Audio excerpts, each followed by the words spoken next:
Sa usa ka gamay pero mainiton nga panimalay, diha nagpuyo si Lolo Tikyo, ang lig-on ug mapinanggaon nga padre de pamilya. Sa iyang abaga, nagbarog ang kusog na nagtabang sa pagpakaon ug pagiya sa iyang mga anak.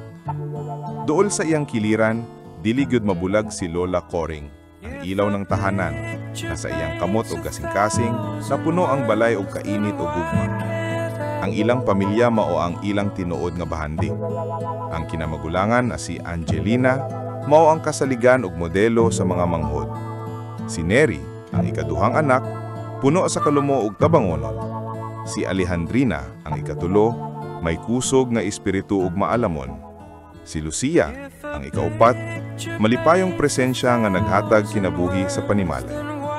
Ug si Anastasia, ang pinakagamay, pinangga kaayo ug giampingan sa tanan. Ang ilang balay puno sa mga katawa, mga tingog sa bata nga nagdula sa tugkaran, ug mga gabii nga magtapok sila tanan sa lamesa, magkauban sa pagkaon nga gipaningkamutan ni Lolo Tikyo ug giyatiman ni Lola Coring. Bisan lisod ang panahon, di gyud mawala ang ilang panagiusa.